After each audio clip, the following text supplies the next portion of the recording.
Oi, gente, seja bem-vindo a mais um quadro que nós estamos lançando aqui em nosso canal do YouTube. E eu tenho certeza que vai ser maravilhoso para a sua vida, porque a gente está com a ideia de trazer muito aprendizado, muito conhecimento aí ao seu coração para que você possa crescer com Cristo, tá? E esse quadro, ele tem a seguinte ideia: Bíblia fora da caixa. É pensarmos assuntos bíblicos fora da caixa de uma denominação, da caixa de uma determinada igreja, de uma determinada ideia doutrinária. A nossa ideia é pegar temas que às vezes a gente fica meio que sem entender e tentar te explicar de uma forma bem prática, tá? Tentar trazer ao seu coração algo prático. Não é criar doutrina nova, nem heresia, nada disso. O que nós precisamos entender é que a Bíblia é assim, sabe? Em alguns momentos, tem coisas na Bíblia que a gente não tem como pensar nada diferente, é aquilo, é absoluto, ponto final, acabou. Mas tem algumas situações na Bíblia que ela nos dá a oportunidade de pensar e entender como aconteceu esse fato. E aí eu quero até a sua participação nesse quadro, tá? Você vai ter a oportunidade de comentar embaixo aí no vídeo, fazer perguntas, dúvidas que talvez você tenha da palavra de Deus, para que a gente possa comentar em outros vídeos, talvez até mandar uma mensagem no meu direct do Instagram, e aí você pode fazer pergunta lá, alguma dúvida sua que a gente vai tentar sanar em nossos vídeos, nesse quadro agora, Pensando na Bíblia, um pouquinho fora da caixa. E o questionamento que eu quero trazer para você hoje veio de uma ovelha que ela já me perguntou há muito tempo isso, e eu lembrei agora. E aí eu quero trazer para você essa ideia. A pergunta foi o seguinte: pastor, eu entendo que eu creio em línguas estranhas, eu entendo isso aí, só que eu estava fazendo um curso e tal, e nesse curso lá falou que no Pentecostes não aconteceram línguas estranhas, e sim línguas idiomáticas ou línguas estrangeiras. E aí eu fiquei meio que confuso. O que você pensa sobre isso? O que você acha sobre isso? Foi língua estranha ou não foi língua estranha? E aí eu quero ler o texto com você, para que juntos possamos pensar um pouquinho sobre possibilidades que a Bíblia nos traz para entender esse texto. O texto fica em Atos capítulo 2, a partir do verso 1. Diz assim: cumprindo-se o dia de Pentecostes, estavam todos reunidos no mesmo lugar. E de repente veio do céu um som, como de um vento veemente e impetuoso, e encheu toda a casa em que estavam sentados.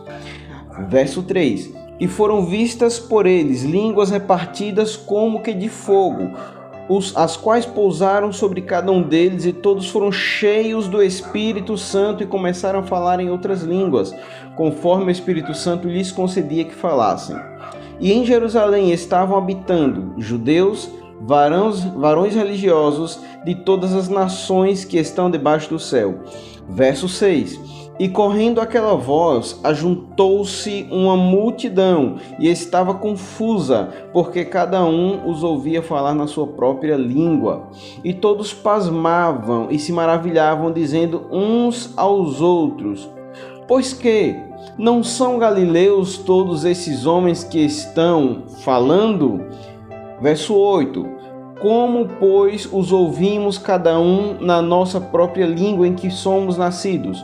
Pardos, medos, elamitas e os que habitam na Mesopotâmia, Judéia, Capadócia, Ponto e Ásia, e Frígia, Panfilha, Egito e partes da Líbia, junto a Cirene, e forasteiros romanos, tanto judeus como prosélitos, e cretenses, árabes, todos os temos ouvidos em nossas próprias línguas falar das grandezas de Deus. E todos se maravilhavam e estavam suspensos diante, dizendo uns para os outros: que quer isto dizer? E outros, zombando, diziam: estão cheios de mosto. Amados, esse texto ele causa essa confusão de língua estranha, língua estrangeira, não dá para entender. E aí eu quero trazer algumas ideias para você, tá?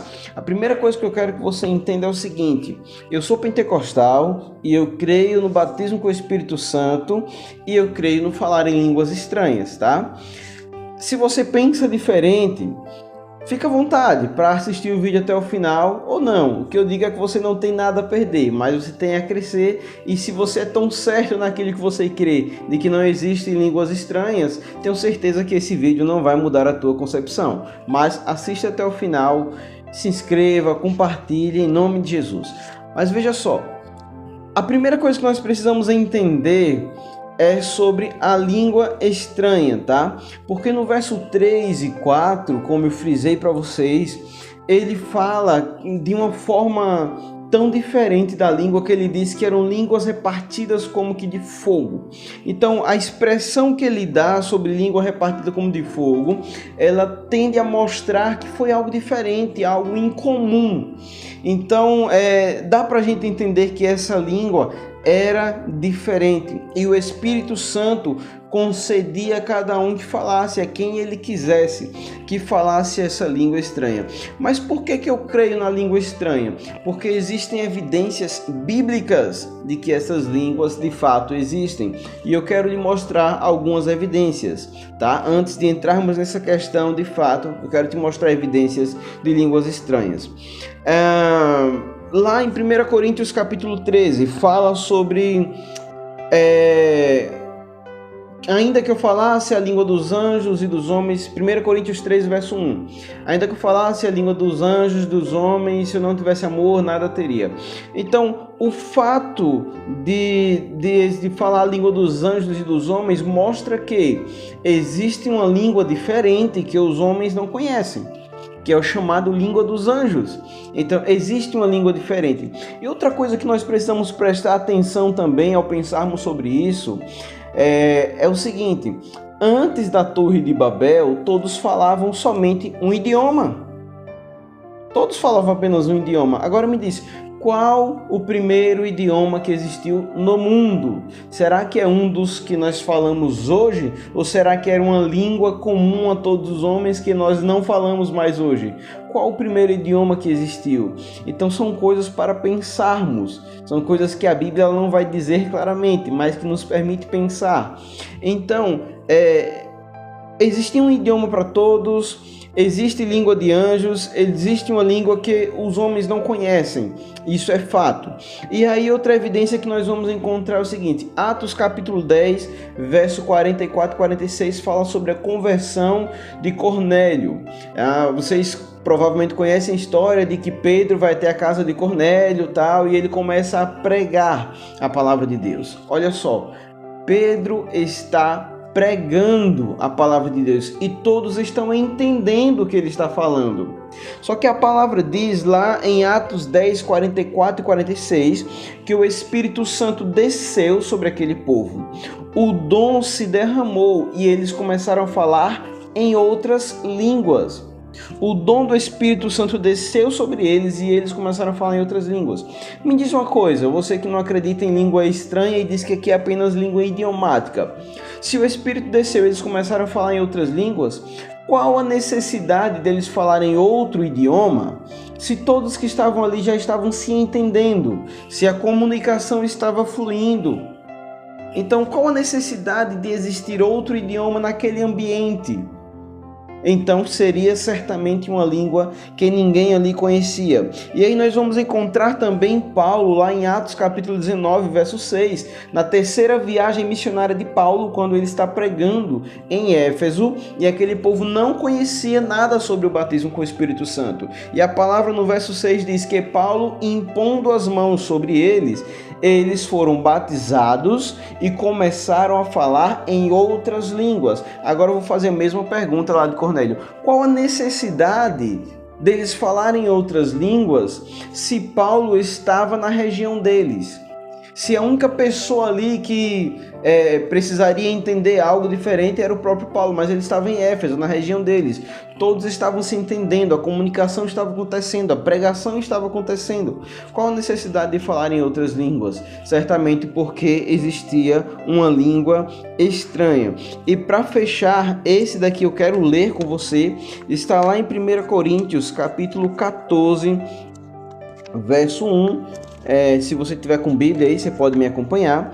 1 Coríntios capítulo 14, verso 1 diz o seguinte: segui o amor e procurai com zelo os dons espirituais, mas principalmente o de profetizar. E por que Paulo instrui o povo a buscar o dom de profetizar?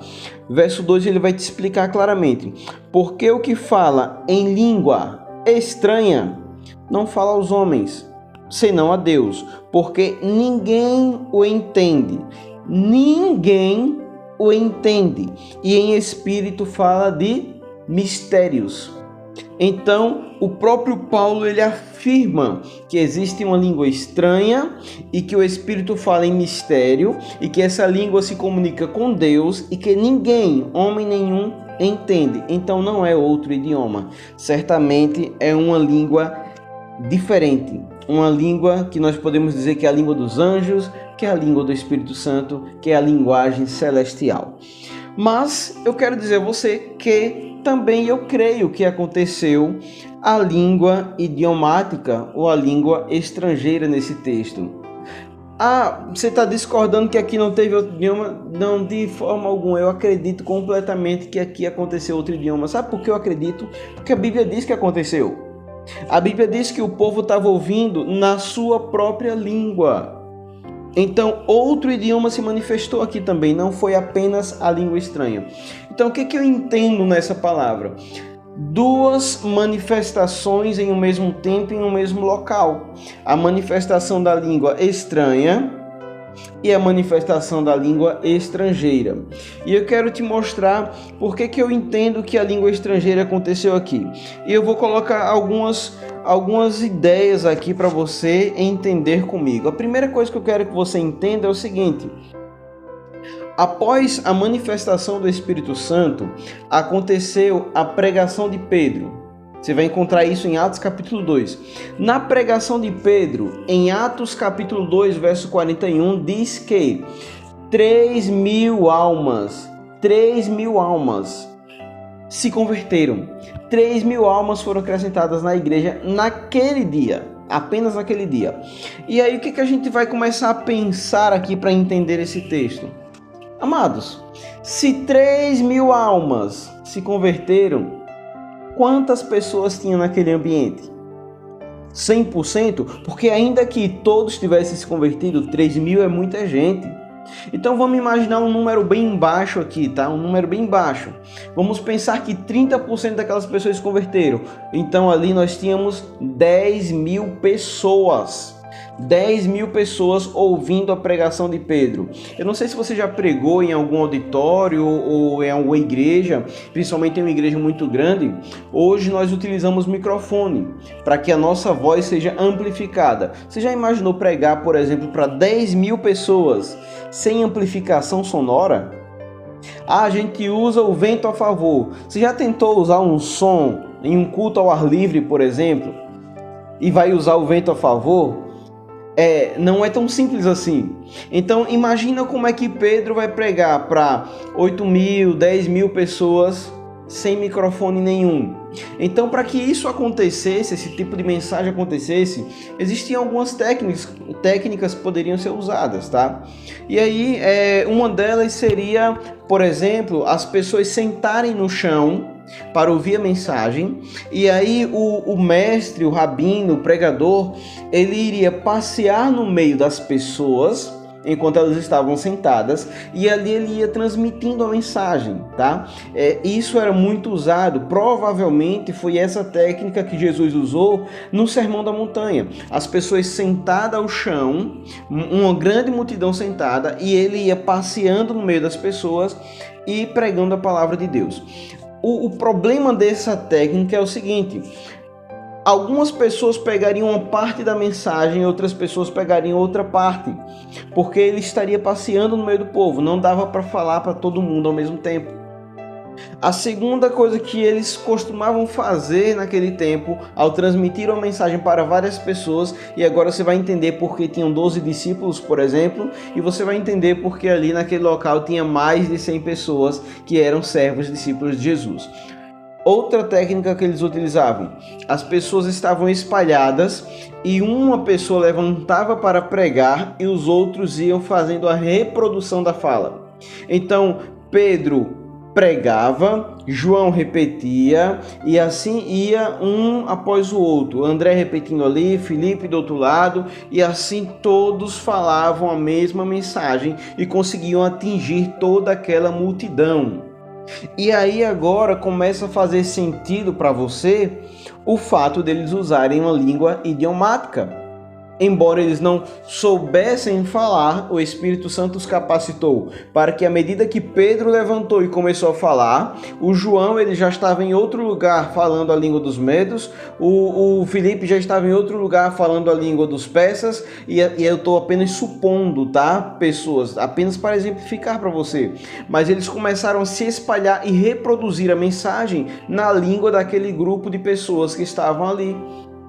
Então, nesse quesito, faz sentido sim uma língua idiomática. E o que você precisa colocar no seu coração também é o seguinte: Deus fala o que quer, a quem quer, quando quer e como Ele quer. E isso a gente não pode questionar. Então, Deus usa do jeito que Ele quiser usar.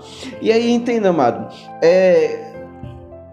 primeiro, poderia ser feito o passeio no meio do povo. Eu acho pouco provável, porque aquele povo não parou para ouvir, aquele povo na verdade se impressionou e foi ver o que estava acontecendo. Então provavelmente naquele lugar eles estavam reproduzindo mensagem e assim aconteceu a língua idiomática. Mas para encerrar e para que você possa entender ainda mais esse quesito, existe um detalhe na Bíblia. E o detalhe está lá em Atos capítulo 2, verso 6, que diz assim: E correndo aquela voz, ajuntou-se uma multidão e estava confusa, porque cada um os ouvia falar na sua própria língua. Eu vou repetir o final. Cada um os ouvia falar na sua própria língua. Espera aí. Ouvia? Então a Bíblia não diz que falaram. A Bíblia não diz que os discípulos, por exemplo, falaram em outro idioma. O que pode ter acontecido aqui para te explicar essa questão? Existe outro dom espiritual chamado interpretação de línguas. E a interpretação de línguas, ela pode acontecer tanto a interpretação da língua estranha, que eu já vi isso acontecer dentro da igreja, que é coisa linda, maravilhosa de Deus, mas existe também a interpretação de uma língua idiomática, uma língua estrangeira. Deus quiser te usar do lado de uma pessoa de outra língua e você ali interpretar tudo que o mensageiro está falando. Isso é um dom do Espírito Santo, tá? E aí, o que acontece aqui? O que nós precisamos entender é o seguinte: a interpretação de língua, ela pode se manifestar de duas formas diferentes também. A interpretação pode se manifestar eu sendo usado para interpretar uma língua e falar para você, ou a interpretação de língua pode se manifestar você ouvindo no seu idioma, embora eu esteja falando no meu. Exemplo, eu falo português e você inglês. Enquanto eu estou falando em português, o Espírito Santo está ministrando ao seu coração em inglês, que é algo que é muito provável que pode ter acontecido nesse texto aqui de Atos. E aí, sabe, amados, se a gente for parar para pensar desse jeito, só para te dar um exemplo mais claro, não sei se você já viu algumas reuniões internacionais que acontecem, que as pessoas estão com um fone de ouvido aqui, com um pontozinho, e tudo que aquele presidente, aquele ministro, embaixador de outro país está falando, os outros que falam outra língua estão recebendo a mensagem na língua deles, na sua própria língua. Então, é muito lindo a gente pensar dessa maneira, porque a gente vê como Deus usa o seu povo e a sua igreja. O que pode ter acontecido aqui? Os discípulos pregaram na língua deles e o Espírito Santo do Senhor fez com que cada pessoa entendesse a palavra, a mensagem na sua própria língua. O nome disso é interpretação de línguas. O que nós precisamos entender é que o Espírito Santo é maravilhoso, é real. Jesus Cristo é o mesmo ontem, hoje e será eternamente. E Deus fala o que quer, quando quer, a quem Ele quer, do jeito que Ele quiser. O problema é que a gente quer questionar demais a ação do Espírito Santo nas nossas vidas, mas Ele é tão vivo hoje, como foi no passado, como foi no Pentecostes. E você precisa entender isso em nome do Senhor Jesus. Mas que essa palavra tenha servido para o seu crescimento e que você possa entender que aqui de fato aconteceram duas manifestações: a manifestação de língua estranha e a manifestação de língua estrangeira, porque a intenção do Espírito Santo, amados, sempre será salvar vidas, e foi isso que ele fez aqui nesse texto. Ele salvou vidas. 3.000 almas se converteram e entregaram a sua vida para o Senhor Jesus. Agora, se faz sentido para você, deixa o teu comentário aí nesse vídeo, comenta sobre como você entendeu, se serviu para o teu crescimento. Teu comentário será lido por mim pessoalmente, não será excluído, desde que você não seja ofensivo, mas comenta, eu gostaria muito de ouvir o seu comentário. E se você tem alguma questão na Bíblia que gostaria de aprender, gostaria de entender de uma forma diferente, coloca também nos comentários, ou então manda no nosso privado lá no direct do Instagram, e em nome de Jesus, seja abençoado. Só não fica com dúvida, mas cresça na graça e no conhecimento do Senhor Jesus. E não esquece de compartilhar esse vídeo com mais e mais pessoas, para que mais pessoas possam também entender esse texto, em nome do Senhor Jesus. Por fim, que Deus te abençoe, em nome do Senhor Jesus.